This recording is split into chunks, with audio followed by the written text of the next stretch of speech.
इस वर्ष भारत G20 देशों के समूहों की अध्यक्षता कर रहा है।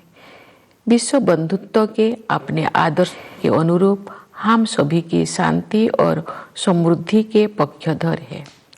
G20 की अध्यक्षता एक बेहतर विश्व के निर्माण में योगदान हेतु भारत को अत्यंत महत्वपूर्ण भूमिका प्रदान करती है। इस प्रकार G20 की अध्यक्षता लोकतंत्र और मल्टीलेटरलिज्म को बढ़ावा देने का अच्छा अवसर भी है और साथ ही एक बेहतर विश्व और बेहतर भविष्य को स्वरूप देने के लिए उचित मंच भी है। मुझे विश्वास है कि भारत के नेतृत्व में G20 अधिक न्यायपरक और स्थिरतापूर्ण विश्व व्यवस्था के निर्माण के अपने प्रयासों को और आगे बढ़ाने में सफल होगा। G20 के सदस्य देशों के कुल मिलाकर विश्व की आबादी में लगभग 2/3 और ग्लोबल GDP में लगभग 85% हिस्सा है। इसलिए ये वैश्विक चुनौतियों पर चर्चा करने और उनके समाधान के लिए एक आदर्श मंच है। मेरे विचार से ग्लोबल वार्मिंग और जलवायु परिवर्तन ऐसे चुनौतियां हैं जिनका सामना शीघ्रता से करना है।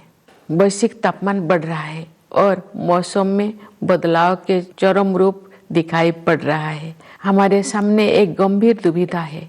अधिक से अधिक लोगों को गरीबी से बाहर निकालने के लिए आर्थिक विकास जरूरी है, लेकिन इस विकास के लिए फॉसिल फ्यूल का प्रयोग भी करना पड़ता है। दुर्भाग्य से ग्लोबल वार्मिंग का सबसे अधिक कष्ट गरीब तबके के लोगों को सहन करना पड़ता है। ऊर्जा के वैकल्पिक स्रोतों को विकसित करना और लोकप्रिय बनाना भी एक समाधान है। भारत ने सौर ऊर्जा और इलेक्ट्रिक वाहनों को नीतिगत प्रोत्साहन देकर इस दिशा में सराहनीय कदम उठाया है। हालांकि वैश्विक स्तर पर विकसित देशों द्वारा टेक्नोलॉजी ट्रांसफर और वित्तीय सहायता के जरिए उभरती हुई अर्थव्यवस्थाओं को सहायता प्रदान करने की आवश्यकता है। विकास और पर्यावरण के बीच संतुलन बनाए रखने के लिए हमें प्राचीन परंपराओं को नई दृष्टि से देखना होगा। हमें अपनी मूलभूत प्राथमिकताओं पर भी पुनर्विचार करना होगा। परंपरागत जीवन मूल्यों के वैज्ञानिक आयामों को समझना होगा। हमें एक बार फिर प्रकृति के प्रति सम्मान का भाव और अनंत ब्रह्मांडों के सम्मुख विनम्रता का भाव जागृत करना होगा। मैं इस बात पर ध्यान आकर्षित करना चाहूँगी कि महात्मा गांधी आधुनिक युग के सच्चे भविष्य द्रष्टा थे, क्योंकि उन्होंने अनियंत्रित औद्योगिकरण से होने वाले आपदाओं को पहले ही भांप लिया था और दुनिया को अपने तौर तरीकों को सुधारने के लिए सचेत कर दिया था। अगर हम चाहते हैं कि हमारे बच्चे इस धरती पर सुखमय जीवन बिताएं, तो हमें अपनी जीवन शैली को बदलने की जरूरत है। इस संदर्भ में सुझाए गए परिवर्तन में से एक बदलाव भोजन से संबंधित है। मुझे ये जानकर प्रसन्नता हुई है कि संयुक्त राष्ट्र ने भारत के सुझाव को स्वीकार किया है और वर्ष 2023 को the international year of millets घोषित किया है। बाजरा जैसे मोटे अनाज हमारे आहार के मुख्य तत्व हुआ करते थे। समाज के सभी वर्ग उन्हें फिर से पसंद करने लगे हैं। ऐसे अनाज पर्यावरण के अनुकूल है, क्योंकि उनकी उपज कम पानी में ही हो जाता है। यह अनाज उच्च स्तर का पोषण भी प्रदान करते हैं। यदि अधिक से अधिक लोग मोटे अनाज को भोजन में शामिल करेंगे तो पर्यावरण संरक्षण में सहायता होगी और लोगों के स्वास्थ्य में भी सुधार होगा। गणतंत्र का 1 और वर्ष बीत चुका है और एक नया वर्ष शुरू हो रहा है। ये अभूतपूर्व परिवर्तन का दौर रहा है।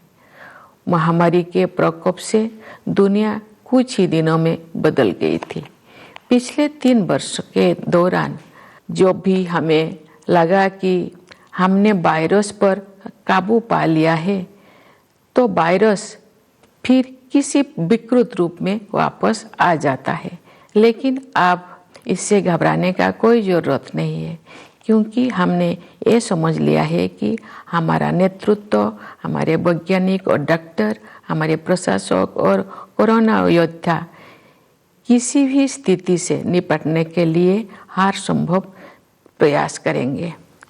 साथ ही हमने ये भी सीखा है कि हम अपनी सुरक्षा में कमी नहीं आने देंगे और सतर्क भी रहेंगे।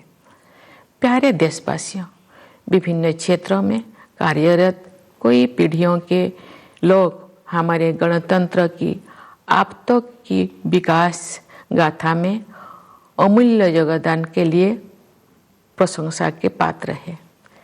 मैं किसानों, मजदूरों, वैज्ञानिकों और इंजीनियरों की भूमिकाओं की सराहना करती हूँ, जिसकी सामूहिक शक्ति हमारे देश को जय जवान, जय किसान, जय विज्ञान, जय अनुसंधान की भावना के अनुरूप आगे बढ़ने में सक्षम बनाती है। मैं देश की प्रगति में योगदान देने वाले प्रत्येक नागरिक की सराहना करती हूँ। भारत की संस्कृति और सभ्यता के अग्रदूत प्रवासी भारतीयों का भी मैं अभिवादन करती हूँ। इस अवसर पर मैं उन बहादुर जवानों की विशेष रूप से सराहना करती हूँ जो हमारी सीमाओं की रक्षा करते हैं और किसी भी त्याग तथा बलिदान के लिए सदैव तैयार रहते हैं। देशवासियों को आंतरिक सुरक्षा प्रदान करने वाले समस्त अर्धसैनिक बलों तथा पुलिस बलों के बहादुर जवानों की भी मैं सराहना करती हूँ। हमारी सेनाओं, अर्धसैनिक बलों तथा पुलिस बलों के जिन वीरों ने कर्तव्य निभाते हुए अपने प्राणों की आहुति दी है, उन सबको मैं सादर नमन करती हूँ। मैं सभी प्यारे बच्चों को उनके उज्जवल भविष्य के लिए हृदय से आशीर्वाद देती हूँ। आप सभी देशवासियों के लिए एक बार फिर मैं गणतंत्र दिवस की हार्दिक शुभकामनाएं व्यक्त करती हूँ। धन्यवाद।